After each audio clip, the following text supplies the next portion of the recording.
নমস্কার, স্বাগতম জানাচ্ছি এপিসোড 5-এ চলচ্চিত্রের টেকনিক ও টেকনোলজি।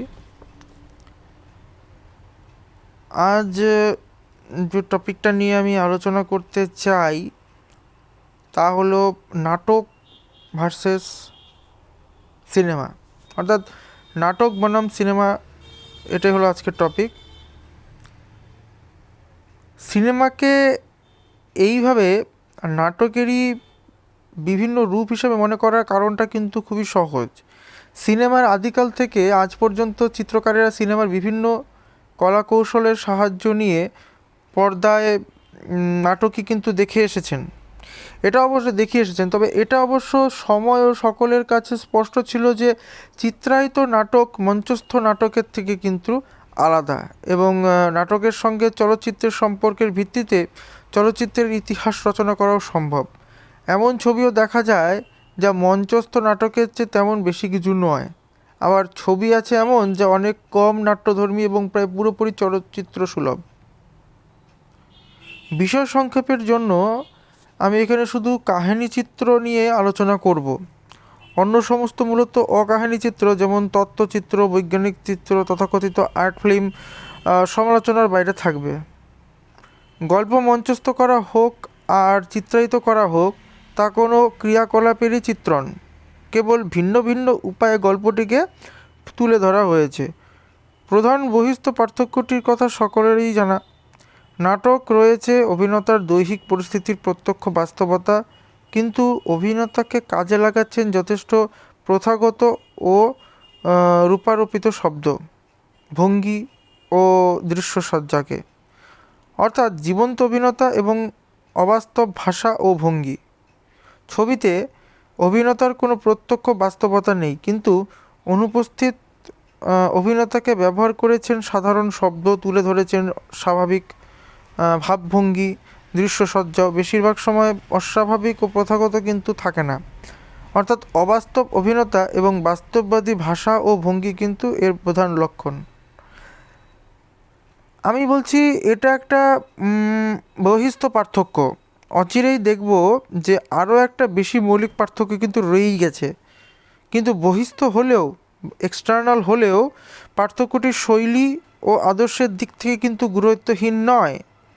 দুটি উদাহরণের সাহায্যে আমি এটা কিছুটা বোঝানোর চেষ্টা করব। অ্যান্টনি আর্থার 1896 সালে জন্ম এবং মৃত্যু তার 1948 সালে, ও বের্টল্ট ব্রিচ, যার নাট্যশিল্পের এমন দুটি নীতি উপস্থাপন করেছিলেন যারা একটি অন্যটির সঙ্গে বাদ বা প্রতিবাদের সূত্রে নিবদ্ধ। থিয়েটার অফ ক্রুয়েলটি, আর্তর লেখা, ও ব্রেখটের লেখা এপিক থিয়েটার্স এর মতে দর্শকের উপর নাটকের বিভিন্ন উপকরণের আগ্রাসনের মাধ্যমে তাদের একটা মহাবিষ্ট অবস্থায় নিয়ে যেতে চান, তাদের অভিভূত করতে চান। আর ব্রেখট অভিনেতা থেকে দর্শকের দূরত্ব সৃষ্টি করে তাদের সচেতন করে তুলতে চান।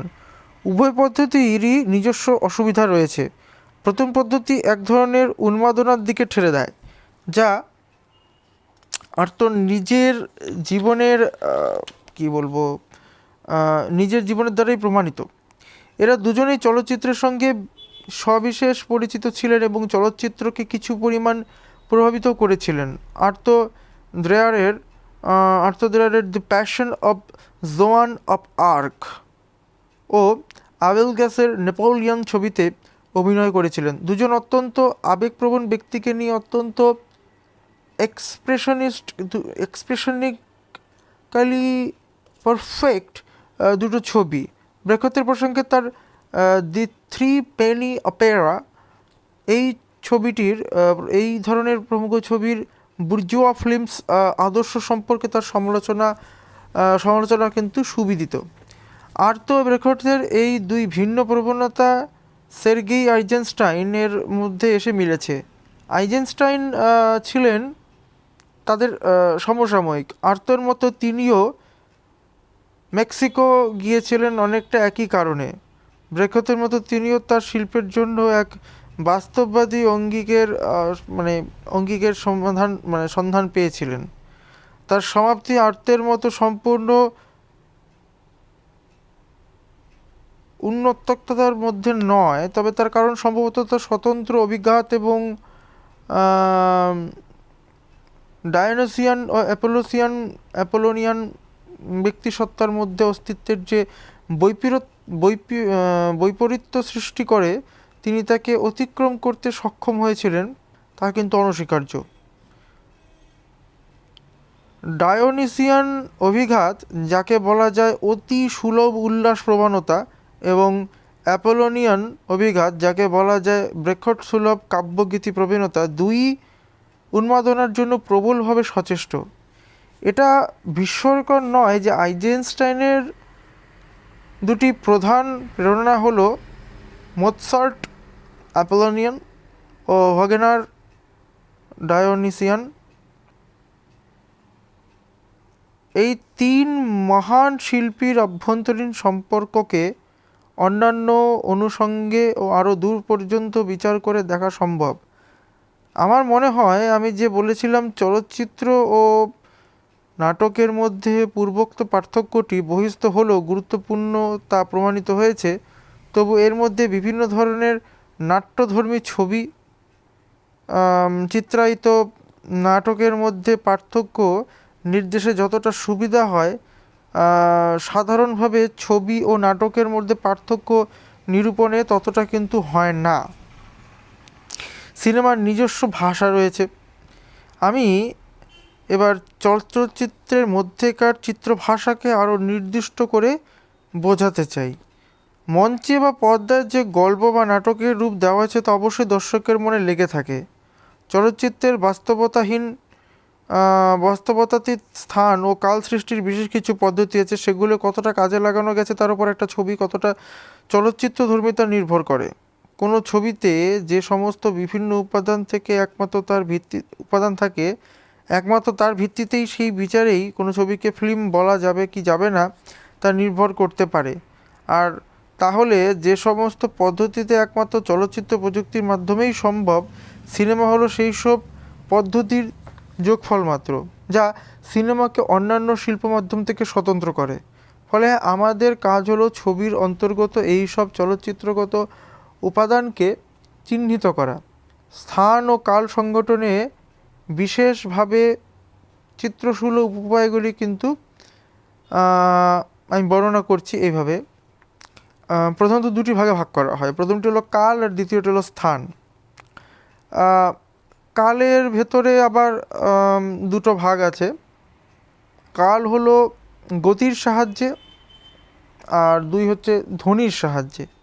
গতির সাহায্যে তিন রকম ভাগে বিভক্ত করা যায়, যেমন মন্তাজের মাধ্যমে, ক্যামেরা মুভমেন্টের মাধ্যমে আর ফ্রেমের ভেতরের মুভমেন্টের মাধ্যমে। ধ্বনির সাহায্যে যে পরিবর্তন, কালের ভেতর যে ধ্বনির সাহায্যে যে পরিবর্তন, তা কিন্তু সেটাকেও তিন ভাগে ভাগ করা যায়। পাত্রপাত্রীর কণ্ঠস্বর, সঙ্গীত আর অন্যান্য শব্দ কোলাহল, এই তিন রকমভাবে ধ্বনির সাহায্যে কিন্তু কাল পরিবর্তন সম্ভব। এবার আসি স্থানের কথায়। স্থান প্রধানত ওই দুভাগে ভাগ করা হয়েছে। প্রথমটি হলো চিত্রপ্রতিমার সাহায্যে। এই চিত্রপ্রতিমার সাহায্যে বলতে তিন রকমভাবে করা যেতে পারে, পাঁচ রকমভাবে টোটালি। শটের দৈর্ঘ্য, ক্যামেরার কোণ, ডেপথ ফিল্ড, আভ্যন্তরীণ কম্পোজিশন এবং মন্তাজ। চিত্রপ্রতিমাগুলির পারস্পরিক সম্পর্ক বা বিন্যাস এর মাধ্যমে কিন্তু স্থান পরিবর্তন সম্ভব। আবার চিত্রপ্রতিমার সাহায্য ছাড়াও 2 নম্বর পয়েন্ট হচ্ছে ধ্বনির সাহায্যেও কিন্তু স্থান পরিবর্তন সম্ভব। পর্দার বাইরের কোনো স্থান হতে পারে। ছবিতে যে গল্প বলা হয় তা অবশ্যই কালগতভাবে বলতে হয়, কারণ যে কোনো গল্পই হলো কিছু ঘটনার ধারাবাহিকতা বা অনুক্রম। কিন্তু একটা ছবি দেখতে যে সময় লাগে তার সঙ্গে সেই ছবির গল্প যতটা সময় জুড়ে বিস্তৃত, তার মিল কিন্তু থাকতে নাও পারে। পূর্বের যে তালিকাটি আলোচিত হলো তা চলচ্চিত্রকার এবং কাহিনীর সকলকে সংগঠিত করার জন্য, প্রসারিত ও সংকুচিত করার জন্য কী কী পদ্ধতি আশ্রয় নিতে পারেন তার কিন্তু একটি জিস্টের মতন কিন্তু পেশ করা হলো। আবার যেহেতু ছবিতে গল্প বলা হয় সবাক বা ধ্বনিময় চিত্র প্রতিমার সাহায্যে, ফলে ছবিতে যে কোনো ক্রিয়াকলাপের দৃশ্যকার্য রূপায়ণের জন্য কাল্পনিক স্থানের যা প্রয়োজন তা কিন্তু একমাত্র এই ক্রিয়াকলাপের দৃশ্যগ্রাহ্য রূপায়ণের মাধ্যমেই সম্ভব। এই ধরনের প্রক্রিয়া সৃষ্টি করা হয় মূলত ক্যামেরা এবং মন্তাজ বা সম্পাদনার সাহায্যে। খবর কাহিনী স্থান ও কাল উভয়ই কাল্পনিক, অর্থাৎ তাদের অবস্থান শুধুমাত্র দর্শকের মনে, পর্দায় তাদের কোনো অস্তিত্ব নেই, এবং সিনেমার কাছে স্থান ও কাল সৃষ্টির কিছু নির্দিষ্ট পদ্ধতি মাত্র। সুতরাং কোনো বিশেষ ছবিতে এই ছবি নিয়ে আলোচনা করতে গিয়ে ছবির এমন সমস্ত দৃশ্য বা দৃশ্যাঙ্ক বা অংশ চিহ্নিত করা যায় যেখানে স্থান কাল অর্থাৎ কাহিনীর বর্ণনাতীতি সৃষ্টি হচ্ছে চলচ্চিত্র সুলভ উপায়ে। এই রকম অংশের সংখ্যা ছবিতে যত বেশি হবে, ছবি ততই চলচ্চিত্রধর্মী হয়ে উঠবে। এই বিশেষ চলচ্চিত্র সুলভ অংশগুলির রসগ্রাহী দর্শকের কাছে এমন এক অভিজ্ঞতা এনে দেয় যার আবেদন তুলনারও অতীত, যা নাটক সাহিত্য বা চিত্রকলার আবেদন থেকে স্বতন্ত্র। একথা মনে করার যথেষ্ট কারণ রয়েছে যে কিছু কিছু গল্পকে ব্যাপক পরিবর্তন বা নান্দনিক রূপভেদে ব্যতিরেকে সিনেমা ছাড়া অন্য কোনো মাধ্যমে তুলে ধরা খুব কঠিন। ফেলেনিও 8.5-এ সত্যজিতের গুপি গাইন বাঘাবাইন সিনেমা, এই দুটি সিনেমা হচ্ছে কিন্তু এর প্রকৃষ্ট উদাহরণ। আবার গল্প, নাটক ও উপন্যাসের এমন সব অংশ আছে যা চিত্রাকারে ভাবনার চিত্ররূপ পেয়েছে এবং চলচ্চিত্রের নিজস্ব ভাষায় রূপায়িত হতে সক্ষম হয়েছে। এই নবরূপায়ণের একটা চমৎকার উদাহরণ হলো সত্যজিৎ রায়ের চারুলতা ছবির প্রারম্ভিক দৃশ্য পর্যায়টি, যেখানে রবীন্দ্রনাথের নষ্টনীড় গল্পের বেশ কয়েক পাতার বিষয়কে পর্দার সামান্য কয়েক মিনিট সময়ের মধ্যে তুলে ধরা হয়েছে। একটি নাতি দীর্ঘ দৃশ্য পর্যায়ের মধ্য দিয়ে চারু সম্পর্কে আমরা এমন অনেক কথা জানতে পারি, বাস্তব জীবনে যা জেনে উঠতে গেলে আরও অনেক বেশি সময় লাগতে পারত। শিল্পের একটা কাজই হলো জীবনকে ঘনীভূত করে আনা। যদিও এমন কোনো ছবি থাকতেই পারে যা বিশেষভাবে সাহিত্যগুণ সম্পন্ন, যেমন বেসর ডিরেকশনের তৈরি the diary of a country priest, বা নাট্যধর্মী হতে পারে যেমন অলিভারের হ্যামলেট, বা সঙ্গীত প্রধান হতে পারে কুকারের মাই ফেয়ার লেডি। তবু এইসব ছবি চলচ্চিত্রগতভাবেও গুরুত্বপূর্ণ না হলেও শুধুমাত্র ওই সমস্ত গুণের জন্যই বোধহয় উল্লেখযোগ্য হয়ে উঠত না। যেমন দুই ছবির যদিও নাট্যধর্মী, অলিভারের হ্যামলেটের চেয়ে বেশি কনিৎসেভের হ্যামলেট, মানে অলিভারও হ্যামলেট তৈরি করেছিল, আবার কনিৎসেভও কিন্তু হ্যামলেট তৈরি করেছিল। এই দুজনে হ্যামলেটের কী কারণে বিশেষভাবে উল্লেখযোগ্য এবং দ্বিতীয় ছবিটা আরও বেশি সিনেমা হয়ে উঠেছে কিনা তা কিন্তু বিতর্ক সভার সৃষ্টি করে। আগেই বলা হয়েছে যে সব ফিল্ম কিন্তু শিল্প নয়, কিন্তু ফিল্ম শিল্প না হলেও ফিল্ম ধর্মীয় হতে পারে। আর এখানে বলা হচ্ছে যে শিল্প হতে হলে ফিল্মকে অনেক সময়ই ফিল্ম ধর্মীয় হতে হবে। মন্তব্য দুটির মধ্যে কিন্তু কোনো বিরোধিতা নেই। ফিল্ম মাধ্যমের বিপুল বৈচিত্র্যের মধ্য থেকে মন্তব্যটি কিন্তু উঠে এসেছে। এবার পরবর্তী এপিসোডগুলিতে আমি এই যে বৈশিষ্ট্যের কথা বললাম তা কিন্তু ধীরে ধীরে আমি আর একটু স্পষ্ট করার চেষ্টা করব।